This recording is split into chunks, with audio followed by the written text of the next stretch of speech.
골로새서는 진리의 지침서입니다. 각자의 주장이 난무하는 포스트모더니즘의 시대에 더욱 소중한 말씀입니다. 지난주까지의 말씀을 재구성해서 간략하게 설명해 드리겠습니다. 먼저 진리는 인간이 어떤 상태인지에 대한 진단이 선행돼야 합니다.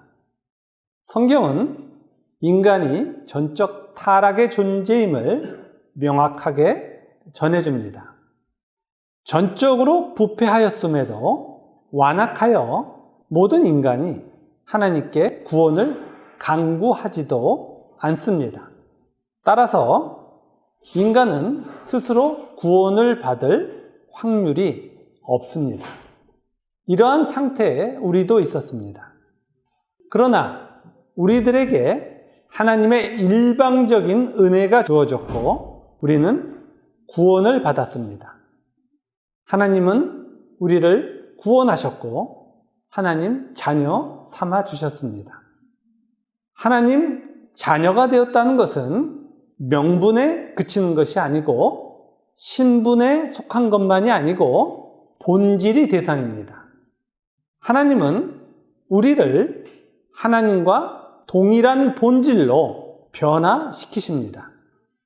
하나님과 형식적인 부자관계에 그치는 것이 아니라 완전한 연합을 하는 것입니다. 하나님의 완전하신 사랑과 전능하신 능력으로 하나님 자녀들은 예수님의 모습으로 변화됩니다. 따라서 하나님 자녀들은 예수님처럼 하나님을 온전하게 사랑하는 자가 됩니다. 예수님과 하나가 되는 것입니다. 예수님과 하나가 된 모습은 교회로 나타납니다. 머리이신 예수님과 지체인 하나님 자녀들이 하나가 되어가는 것으로 교회는 하나님 나라를 증거합니다. 자, 하나라는 것은 사랑의 존재가 되었음을 의미합니다. 이런 하나님 자녀들은 하나님을 사랑하는 새 사람이 되어서 세상에 존재하지 않는 용서와 사랑의 본질을 갖습니다. 반면에 비진리는 자신의 전적 타락을 인식하지 못할 정도로 완전하게 악한 상태입니다. 자신이 신이 되기 위해서 하나님을 동원합니다. 이러한 비진리의 모습이 우상 숭배입니다. 자신이 신이 되기 위해서 자신을 위해 존재하는 하나님, 즉 우상을 만들고 숭배합니다. 이들은 자신이 원하는 것을 획득하기 위해서 하나님 말씀을 형태화하며 수단화합니다. 하나님을 조작하기 위해서 하나님을 형태로 만든 것입니다. 그리고 이들은 하나님의 형태를 취한 후에 자신이 원하는 것을 청구합니다. 이들은 하나님의 뜻을 따른다고 주장하지만 실제로는 하나님의 자리에 앉은 것입니다. 이러한 자들의 주장이 틀렸다는 것은 이들은 예수님과 분리된 모습들이 나타나는 것으로 설명됩니다. 즉, 이들에게는 예수님과 하나가 된 자들에게서 나타나는 사랑이 나타나지 않습니다. 사랑이 존재하지 않기 때문입니다. 형태적 교회에서 사용하는 사랑합시다의 구호가 진리와 비진리를 구별하는 좋은 예입니다. 비진리의 교회는 사랑을 하자라는 구호를 외칩니다. 모순이에요. 사랑을 하자라는 단어는 모순인 거예요. 사랑은 하자고 해서 하는 게 아니에요. 사랑은 본질적 기쁨으로 하는 것이기에 사랑하자는 윤리에서만 있는 것인데 교회에서도 사랑을 하자라는 구호를 외치는 것입니다.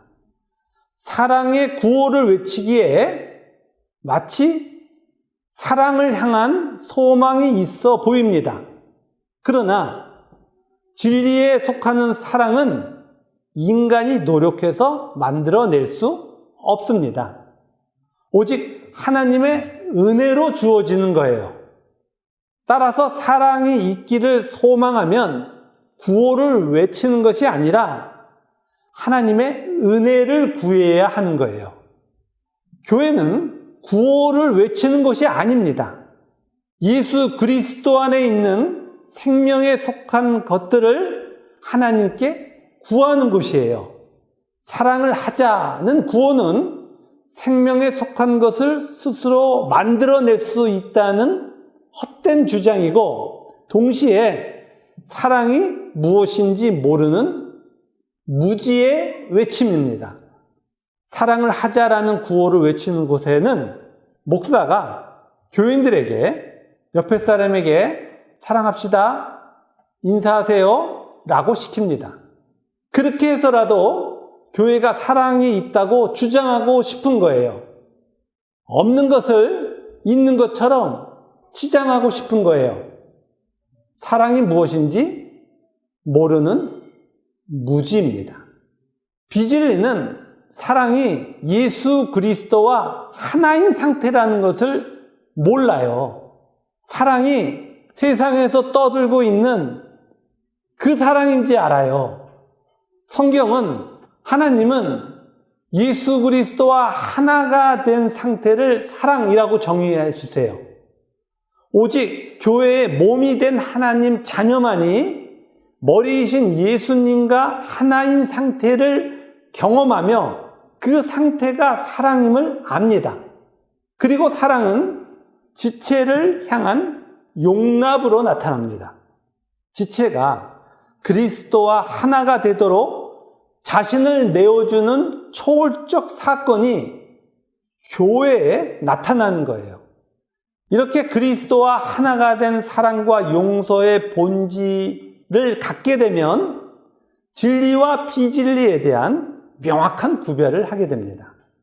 골로새서 3장 15절을 함께 읽겠습니다. 그리스도의 평강이 너희 마음을 주장하게 하라. 너희는 평강을 위하여 한 몸으로 부르심을 받았나니 너희는 또한 감사하는 자가 되라. 아멘. 평강은 타자와 갈등이 없는 하나가 된 상태를 말합니다. 그리스도 안에 사는 새 사람이 되면 그리스도와 하나가 되는 평강의 상태로 변화합니다. 그리고 그리스도와 하나가 되는 존재적 변화는 참 생명을 주신 하나님에 대한 감사로 나타납니다. 이러한 하나님 자녀의 모습을 3장 16절 17절에서 부연해서 설명하고 있습니다. 16절 17절을 함께 읽겠습니다.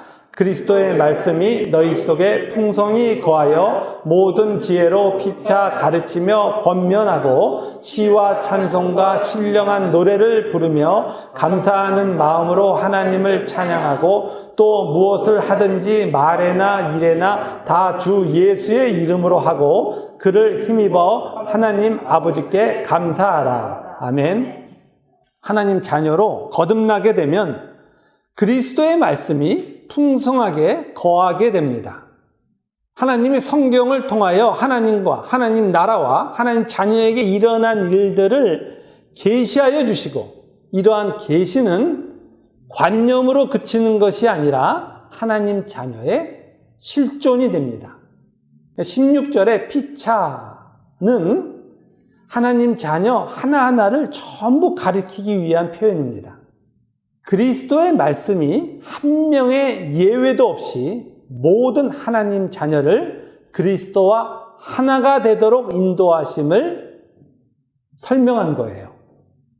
이러한 인도하심으로 하나님 자녀는 그리스도와 하나가 된 생명을 경험하며 시와 찬송과 신령한 노래를 부릅니다.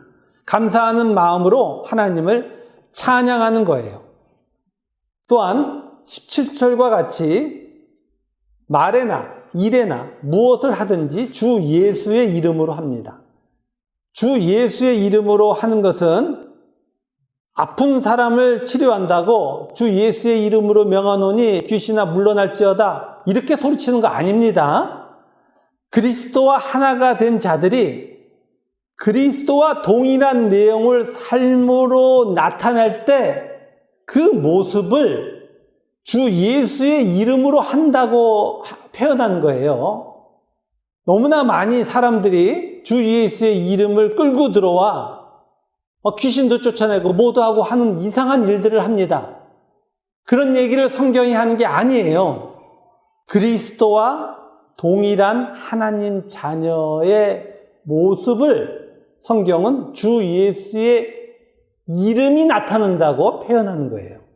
예수 그리스도를 힘입어 하나님과 연합한 하나님 자녀들은 하나님으로 만족한 하나님 자녀의 삶을 드러내게 됩니다. 이러한 삶의 모습을 3장 18절부터 4장 1절까지에 기록하고 있는 거예요. 골로새서 3장 18절을 함께 읽겠습니다. 아내들아 남편에게 복종하라. 이는 주 안에서 마땅하니라. 아멘. 반복해서 말씀드리지만 이 말씀을 윤리적 명령으로 이해하시면 안 됩니다. 많은 분들이 이 말씀을 사서상경의 윤리와 같이 생각합니다. 심지어 교회에서도 이 말씀을 인용하여 아내들에게 남편에 대한 복종을 할 것을 요구하기도 합니다.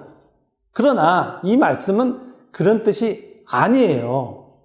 반복해서 말씀드리지만 성경은 윤리를 넘어선 하나님 자녀의 실존을 말하는 거예요. 윤리에 속한 것이 진리라면 우리는 지금 이 자리에 있을 필요가 없어요. 각자 열심히 윤리를 지키기 위해서 살면 돼요. 성경에서 윤리와 같은 형태로 표현하지만 성경은 윤리를 말씀하는 내용이 단 한 구절도 없어요. 우리는 이 땅을 넘어 하나님 나라에서 살 자들이에요. 그들에게 이 세상에서 없는 모습이 나타난다는 거예요. 그 모습의 하나가 아내들이 남편에게 복종하는 거예요. 그런데 이러한 아내들이 남편에게 하는 이 복종은 초월적 내용이기에 이 내용은 하라는 명령이 아니고 죄로 인해서는 생각할 수도 없었던 생명에 속한 것을 마음껏 누리라는 축복의 선언이에요. 그래서 성경은 항상 아내들아 남편에게 복종하라. 이는 주 안에서 마땅하니라. 예수 그리스도 안에서 당연히 이루어지는 일을 설명하는 거예요. 예수 그리스도 밖에서 아내들이 남편에게 복종하는 걸 이야기하는 게 아니야 라고 설명하는 거예요. 그리고 아내들아 남편에게 복종하라는 이 명령은 주 안에서 이루어진 아내들의 남편 복종에 관한 축복의 선언인 것입니다. 그러면 주 안에서 이루어진 아내들의 남편 복종이 무엇입니까? 하나님의 뜻이 남편을 통하여 전달되고 있고 이루어지고 있다는 전제를 하고 있어요. 자, 이해를 위해서 당시의 상황을 통해서 설명드립니다. 당시에는 먹을 것이 대부분 모자랐습니다. 지금처럼 여자들이 밖에 나가서 일할 수 있는 때가 아니에요. 노동을 해야 살 수 있었을 때예요. 남자들이 힘을 가지고 노동을 해서 남편이 가장이 되어서 아내와 자녀들의 생존을 해결해 주던 때예요. 이러한 가장의 역할로 인해서 남편에게 절대 권력이 주어집니다. 아내와 자식은 당시에 남편의 가장의 노예예요. 남편과 아내가 평등 관계가 아니라 주인과 종의 관계인 거예요. 모든 아내들이 남편과 가장 가까이 있었기에 거리상 가장 많은 착취를 당했습니다. 심지어 노예와 비교해 보아도 나은 것이 없어요. 노예는 경제적 가치가 있습니다. 노예는 주인의 경제적 가치이기에 주인이 손상되는 것을 싫어해요. 팔 때 값이 떨어지잖아요. 그래서 노예는 최소한의 보호를 받습니다. 그러나 아내는 남편 이외에는 가치가 없어요. 또한 아내가 남편에게 반항을 하면 당시의 법으로 남편은 아내를 죽여도 됐어요. 따라서 당시의 상황으로 돌아가면 아내에게 하고 싶은 일이 뭐냐 하고 손에 칼을 쥐어지면 제일 먼저 남편을 죽였을 겁니다. 자, 이러한 상태에서 하나님은 아내에게 남편에게 복종하라고 명하시면서 주 안에서 마땅한 거야 라고 말씀합니다. 이러한 말씀을 통하여 아내가 남편에게 복종한다고 하는 것은, 진정으로 순종한다고 하는 것은 당시의 상황으로는 불가능한 상황이에요. 지금 초월적 사건을 설명하는 거예요. 하나님의 자녀가 되면 자신의 바깥에 있는 모든 사랑과 사건과 환경이 자신을 하나님의 자녀로 만들고 있다는 것을 알게 됩니다. 남편도 그 하나인 거예요. 남편을 통하여 하나님의 뜻이 자신에게 이루어지고 있음을 신자인 아내만 압니다. 다른 사람은 다 모르는 거예요. 따라서 자신의 성화를 향하신 하나님의 사랑, 능력을 아는 아내는 현재의 삶에 대한 동의가 일어납니다. 자, 이 말씀을 잘못 해석하면 세상의 인과율처럼 해석할 수 있어요. 아내가 자신을 노예 이하로 취급하는 남편에게 세상의 인과율 속에서 복종하면 그 아내는 정상이 아닙니다. 극단적인 예로 하나님의 뜻을 따르는 데 있어서 남편이 방해가 된다면 고린도전서 7장에서는 그 남편하고 이혼해라고 기록하고 있어요. 그래서 이 말씀을 하나님의 뜻 안에서 바라보지 않으면 해석이 불가능한 거예요. 다시 말씀드리지만 새 사람이 되면 영원한 하나님 나라에 살 내용이 채워지는 삶으로 인도받습니다. 죄가 없어지고 의가 생겨나는 삶입니다. 이러한 하나님의 의는 타락한 인간의 내부로부터는 만들어질 수 없어요. 부패했기 때문에 다. 바깥으로부터의 은혜만이, 하나님의 은혜만이 하나님 자녀를 바꾸는 거예요. 성화가 이루어지는 거예요. 이러한 성화의 한 측면 속에 아내와 남편의 관계가 있습니다. 진리의 새 사람이 되면 하나님의 자녀는 이 사실을 알게 돼요. 이제까지 자신이 생각하던 방식, 인과 율이 아닌 하나님 나라의 관점으로, 하나님의 통치의 관점으로 자신의 삶을 조명하는 거예요.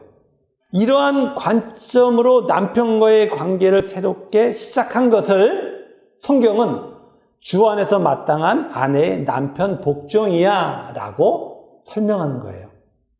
따라서 하나님 자녀는 아내로 살아가게 하신 것이 자신을 그리스도와 평강을 이루기 위한 하나님의 경륜임을 압니다. 물론 우리는 처음부터 하나님의 뜻을 알 수 없어요.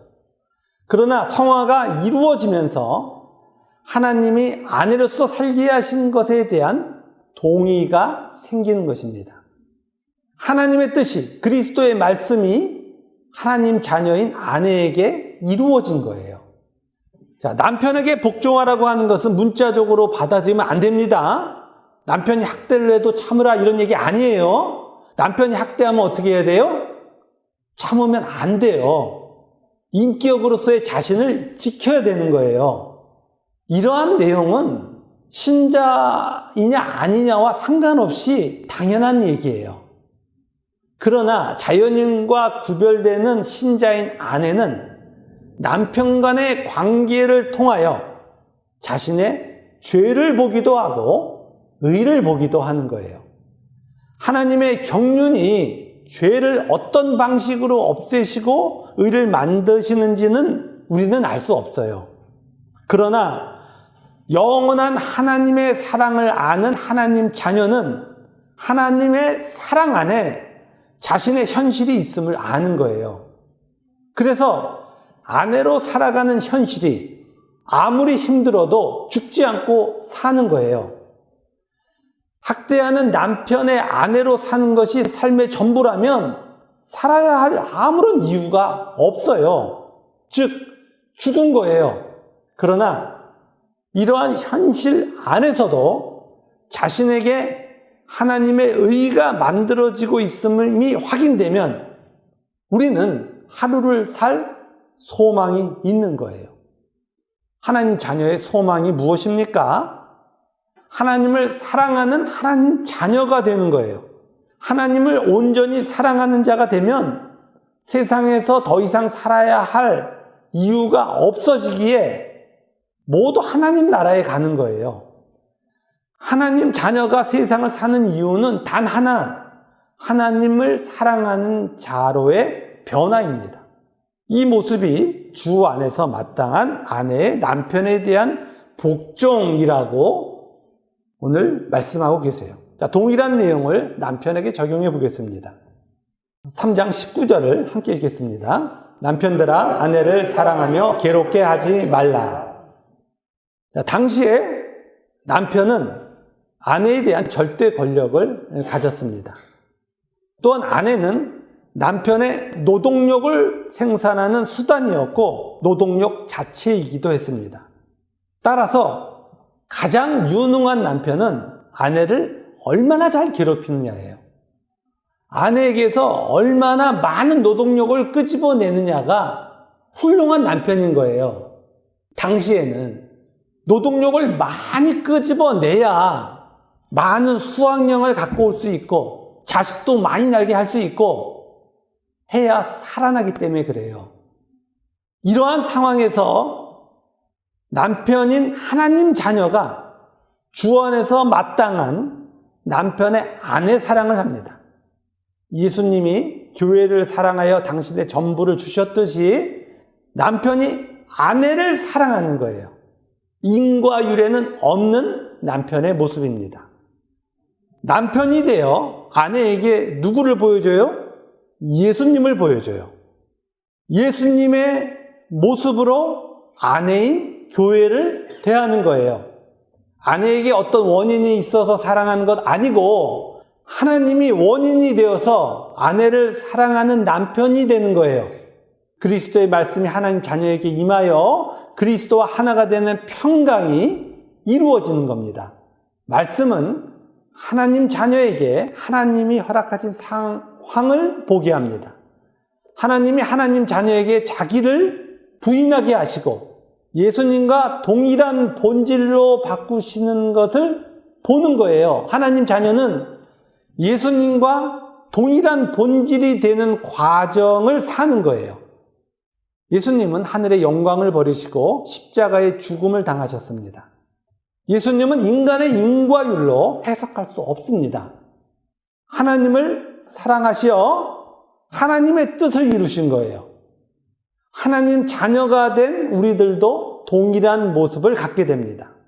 예수님과 동일한 모습을 갖는 거예요. 그러면 우리에게 시급한 일이 무엇입니까? 하나님을 사랑하지 않고 나만을 사랑하는 이 죄가 없어지는 거예요. 하나님을 사랑하는 의가 만들어지는 거예요. 하나님 나라는 사랑이 자기를 향하여 굽은 자들이 한 명도 없어요.